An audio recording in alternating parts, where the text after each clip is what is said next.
ಜಾತಿ ಗಣತಿ ಕರ್ನಾಟಕದಲ್ಲಿ ಸಿದ್ದರಾಮಯ್ಯನವರ ಕನಸಿನ ಕೂಸು. ಸಿದ್ದರಾಮಯ್ಯನವರ ಬದ್ಧತೆ ಬಗ್ಗೆ ನಾವು ಯಾರು ಪ್ರಶ್ನೆ ಮಾಡಕ್ಕಾಗಲ್ಲ. ಹಣಕಾಸು ಸಚಿವರಾಗಿದ್ದಾಗ ಹಿಂದುಳಿದ ವರ್ಗಗಳಿಗೆ ಮತ್ತು ಶೆಡ್ಯೂಲ್ ಕಾಸ್ಟ್ ಅವರಿಗೆ, ಶೆಡ್ಯೂಲ್ ಟ್ರೈಬ್ ಅವರಿಗೆ ಮೊರಾರ್ಜಿ ದೇಸಾಯಿ ವಸತಿ ಶಾಲೆಗಳನ್ನ ತೆಗೆದಿದ್ದ ಅವ್ರ ಕಾಲದಲ್ಲಿ. ಸಿದ್ದರಾಮಯ್ಯನವರ ಬದ್ಧತೆ ಬಗ್ಗೆ ಮಾತಾಡಬೇಕು ಅಂದ್ರೆ ಹಿಂದುಳಿದ ವರ್ಗಗಳಿಗೆ ಬ್ಯಾಕ್ಲಾಗ್ ತಂದಿದ್ದು ಸಿದ್ದರಾಮಯ್ಯನವರು. ಶೆಡ್ಯೂಲ್ ಕಾಸ್ಟ್, ಶೆಡ್ಯೂಲ್ ಟ್ರೈಬ್ ಮತ್ತೆ OBC 2A 2B ನಲ್ಲಿರ್ತಕ್ಕಂಥ ಕಾಂಟ್ರಾಕ್ಟರ್ ಗಳಿಗೆ 1 ಕೋಟಿ ವರ್ಗ ರಿಸರ್ವೇಶನ್ ತಂದಿದ್ದು ಸಿದ್ದರಾಮಯ್ಯನವರು. ಈಗ ಔಟ್ಸೋರ್ಸಿಂಗ್ ನಲ್ಲಿ ರಿಸರ್ವೇಶನ್ ತಂದಿದ್ದಾರೆ. ಸಹಕಾರಿ ಸಂಘಗಳಲ್ಲಿ ನಾಮಿನೇಷನ್ ನಲ್ಲಿ OBC ಅವರಿಗೆ ರಿಸರ್ವೇಶನ್ ಅನ್ನು ತರಬೇಕು ಅಂತಕ್ಕಂಥ ಬಿಲ್ ಅನ್ನು ತಂದಿದ್ದಾರೆ. SCPTSP ಆಕ್ಟ್ ಅಲ್ಲಿ ದಲಿತರ ಜನಸಂಖ್ಯೆಗೆ ಅನುಗುಣವಾಗಿ ಅನುದಾನವನ್ನು ಇಡಬೇಕು ಆಕ್ಟ್ ಅನ್ನು ತಂದಿದ್ದು ಸಿದ್ದರಾಮಯ್ಯನವರು. ಸಣ್ಣ ಸಣ್ಣ ಸಮುದಾಯಗಳಿಗೆ ನಿಗಮಗಳು.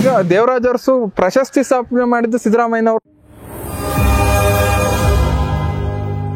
ಮಾನ್ಯ ಮುಖ್ಯಮಂತ್ರಿಗಳು 2014ರಲ್ಲಿ ಅವರು ಉಪಮುಖ್ಯಮಂತ್ರಿ ಆಗಿದ್ದಾಗಲೇ ಅವರು ಜಾತಿ ಗಣತಿನ ಮಾಡಬೇಕು ಅಂತ ಅವರು ಪ್ರಯತ್ನ ಮಾಡಿದ್ರು ಅಂತ ನಾವು ಕೇಳ್ಪಟ್ಟು. ಆದ್ರೂ ಸಹ ಅವರು ಪರಿಪೂರ್ಣವಾಗಿ ಅವರು 2014 ಅಧಿಕಾರಕ್ಕೆ ಬಂದ ಮೇಲೆ ಸಾಮಾಜಿಕ ಬದ್ಧತೆಯಿಂದ ಜಾತಿ ಗಣತಿ ವರದಿ ಮಾಡ್ಲಿಕ್ಕೆ ಎಲ್ಲ ಅವಕಾಶ ಕೊಟ್ಟಿ ಕೋಟಿ ಹಣವನ್ನು ರಿಲೀಸ್ ಮಾಡಿ ಅದೆಲ್ಲ ಸಮೀಕ್ಷೆ ತಂದ್ರು. ಆದ್ರೂ ಮತ್ತೆ ಮುಂದೆ ಬಂದಂತ ಸರ್ಕಾರಗಳು ವಿರೋಧ ಮಾಡ್ತಾ ಅದನ್ನ ಜಾರಿ ಮಾಡ್ಲಿಲ್ಲ. ವರದಿ ಬಂದು ದಶಕಗಳು ಕಳೀತಾ ಬಂದಿದೆ. ಈಗ ಮತ್ತೆ 2ನೇ ಟರ್ಮ್ ಅಲ್ಲೂ ಸಹ ಅವರು ಅಹಿಂದನ ಹೆಸರು ಹೇಳ್ಕೊಂಡು ಉಸಿರುಗಿಟ್ಟಿಸ್ಕೊಂಡಿದ್ದಾರೆ. ಆದ್ರೂ ಸಹ ಇದನ್ನ ಜಾರಿ ಮಾಡ್ಲಿಕ್ಕೆ ಪ್ರಯತ್ನಿಸ್ತಿಲ್ಲ. ಏನಕ್ಕೆ? ಅವರು ರಾಜಕೀಯ ಒತ್ತಡದಿಂದನ ಇಲ್ಲ ರಾಜಕೀಯ ದಾಳಗಳಿಂದ ಅವರು ಬಂಧಿತರಾಗಿದ್ದಾರ? ಇಲ್ಲ, ಸಿದ್ದರಾಮಯ್ಯನವರ ಬದ್ಧತೆ ಬಗ್ಗೆ ನಾವು ಯಾರು ಪ್ರಶ್ನೆ ಮಾಡೋಕ್ಕಾಗಲ್ಲ. ಅಹಿಂದ ವರ್ಗಗಳ ಬಗ್ಗೆ, ಅಹಿಂದ ವರ್ಗದ ಬದ್ಧತೆ ಬಗ್ಗೆ ಪ್ರಶ್ನೆ ಮಾಡೋಕ್ಕಾಗಲ್ಲ. ಯಾಕೆಂದ್ರೆ ಅವರ 1996ರಲ್ಲಿ ಅವರು ಉಪಮುಖ್ಯಮಂತ್ರಿಗಳು ಮತ್ತು ಹಣಕಾಸು ಸಚಿವರಾಗಿದ್ದಾಗ ಹಿಂದುಳಿದ ವರ್ಗಗಳಿಗೆ ಮತ್ತು ಶೆಡ್ಯೂಲ್ ಕಾಸ್ಟ್ ಅವರಿಗೆ, ಶೆಡ್ಯೂಲ್ ಟ್ರೈಬ್ ಅವರಿಗೆ ಮೊರಾರ್ಜಿ ದೇಸಾಯಿ ವಸತಿ ಶಾಲೆಗಳನ್ನು ತೆಗೆದಿದ್ದು ಅವ್ರ ಕಾಲದಲ್ಲೇ. ಮತ್ತೆ ಜಾತಿ ಗಣತಿ ಏನಿದೆ ಅದು ಕರ್ನಾಟಕದಲ್ಲಿ ಸಿದ್ದರಾಮಯ್ಯನವರ ಕನಸಿನ ಕೂಸು. ಯಾಕೆಂದ್ರೆ ಅವರು 2004-5ರಲ್ಲಿ ಉಪಮುಖ್ಯಮಂತ್ರಿ ಆಗಿದ್ದಾಗಲೇ ಅದಕ್ಕೆ ಬಜೆಟ್ ನಲ್ಲಿ ಹಣ ಒದಗಿಸಿದ್ದಾರೆ.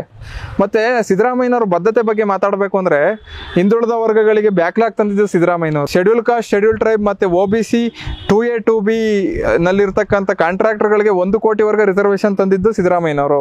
ಮತ್ತೆ ಈಗ ಔಟ್ಸೋರ್ಸಿಂಗ್ ನಲ್ಲಿ ರಿಸರ್ವೇಶನ್ ತಂದಿದ್ದಾರೆ. ಮತ್ತೆ ಬಿಲ್ ತಂದಿದ್ದಾರೆ. ಸಹಕಾರಿ ಸಂಘಗಳಲ್ಲಿ ನಾಮಿನೇಷನ್ ನಲ್ಲಿ OBC ಅವರಿಗೆ ರಿಸರ್ವೇಶನ್ ಅನ್ನು ತರಬೇಕು ಅಂತಕ್ಕಂಥ ಬಿಲ್ ಅನ್ನು ತಂದಿದ್ದಾರೆ. ಮತ್ತೆ SCPTSP ಆಕ್ಟ್ ಅಲ್ಲಿ ಜನಸಂಖ್ಯೆಗೆ ಅನುಗುಣವಾಗಿ ದಲಿತರ ಜನಸಂಖ್ಯೆಗೆ ಅನುಗುಣವಾಗಿ ಅನುದಾನವನ್ನು ಇಡಬೇಕು ಅನ್ನೋ ಆಕ್ಟ್ ಅನ್ನ ತಂದಿದ್ದು ಸಿದ್ದರಾಮಯ್ಯನವರು ಮುಖ್ಯಮಂತ್ರಿ ಆಗಿದ್ದಾಗ. ಇಡೀ ದೇಶದಲ್ಲಿ 2ನೇ ರಾಜ್ಯ ಸರ್ಕಾರ ಅದು.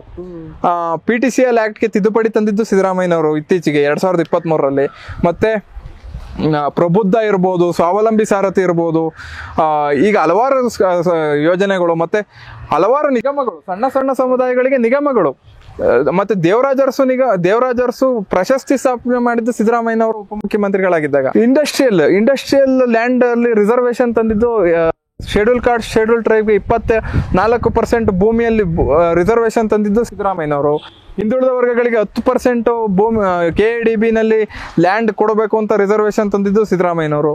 ಹಲವಾರು ನಿಗಮಗಳು ಮತ್ತೆ ಹಲವಾರು ಸಾಧಕರ ಹಿಂದುಳಿದ ವರ್ಗಗಳು ಏನು ವಚನಕಾರರಿರ್ಬೋದು ಮತ್ತೆ ಹಲವಾರು ಏನು ನಮ್ಮ ಗಣ್ಯರಿದಾರಲ್ಲ ಅವರ ಜಯಂತಿಗಳನ್ನ ರಾಜ್ಯ ಮಟ್ಟದಲ್ಲಿ ಮತ್ತು ಜಿಲ್ಲಾ ಮಟ್ಟದಲ್ಲಿ ಮಾಡೋದಕ್ಕೆ ಶುರು ಮಾಡಿದ್ದೆ ಸಿದ್ದರಾಮಯ್ಯನವ್ರ ಸರ್ಕಾರ.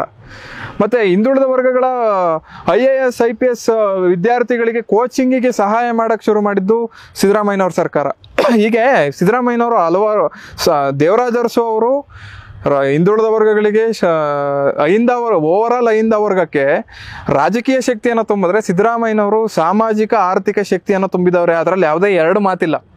ಆದ್ರೆ ಈಗ ಅವರು 2020 ಈಗೇನು ಗಣತಿ ಬಗ್ಗೆ ಸಮೀಕ್ಷೆ, ಜಾತಿ ಸಮೀಕ್ಷೆ ಬಗ್ಗೆ ಮಾತಾಡೋದಾದ್ರೆ ಜಾತಿ ಸಮೀಕ್ಷೆ ಅವರು ಬದ್ಧವಾಗಿ ನಿಲ್ಲಬೇಕು. ಮತ್ತೆ ಹಿಂದುಳಿದ ವರ್ಗಗಳು ಕೂಡ ಅವ್ರ ಜೊತೆ ನಿಲ್ಲಬೇಕು. ಹಿಂದುಳಿದ ವರ್ಗಗಳು ಗಟ್ಟಿಯಾಗಿ ಮಾತಾಡಬೇಕು. ಆಗ ಮಾತ್ರ ಸಮೀಕ್ಷೆ ಬಿಡುಗಡೆ ಆಗಕ್ ಸಾಧ್ಯ ಮತ್ತು ಜಾರಿ ಆಗಕ್ ಸಾಧ್ಯ. ಮತ್ತೆ ಇನ್ನು ಹೆಚ್ಚಿನಾಗಿ ಹೇಳ್ಬೇಕು ಅಂದ್ರೆ ಹಿಂದುಳಿದ ವರ್ಗಗಳಿಗೆ ಇನ್ನು ಅಂಬೇಡ್ಕರ್ ಒಂದು ಮಾತು ಹೇಳ್ತಾರೆ, ಎಜುಕೇಟ್, ಆರ್ಗನೈಸ್, ಅಜಿಟೇಟ್ ಅಂತ. ಆದ್ರೆ ಇವತ್ತಿನ ಕಾಲಘಟ್ಟಕ್ಕೆ ತಕ್ಕಂತೆ ನಾವು ಇನ್ನೊಂದು ಪದನ ಸೇರಿಸ್ಕೋಬೇಕು. ಇನ್ವೆಸ್ಟ್ ಅನ್ನೋ ಪದನ ಸೇರಿಸ್ಕೋಬೇಕು. ಯಾಕೆಂದ್ರೆ ನಾವು ಶೋಷಿತ ಸಮುದಾಯಗಳು ಇಂಡಸ್ಟ್ರಿಯಲಿಸ್ಟ್ಗಳ ಆದರೆ ಮಾತ್ರ ಈ ಕಾಲಘಟ್ಟದಲ್ಲಿ ನಾವು ನಮ್ಮ ಸಮುದಾಯಗಳು ಮುಂದುವರಿಯಕ್ಕೆ ಸಾಧ್ಯ. ಒಂದು ಸಮುದಾಯ ಮುಂದುವರಿಬೇಕು ಅಂದ್ರೆ ಒಬ್ಬ ರಾಜಕಾರಣಿ ಎಷ್ಟು ಮುಖ್ಯನೋ, ಒಬ್ಬ ಅಧಿಕಾರಿ ಎಷ್ಟು ಮುಖ್ಯನೋ, ಅದೇ ರೀತಿ ಒಬ್ಬ ಉದ್ಯಮಿ ಕೂಡ ಬರಬೇಕು. ಉದ್ಯಮಿಗಳು ಬಂದಾಗ ಮಾತ್ರ ಸಮುದಾಯಗಳು ಸಮಗ್ರವಾಗಿ ಮುಂದುವರಿಯಕ್ಕೆ ಸಾಧ್ಯ ಆಗುತ್ತೆ.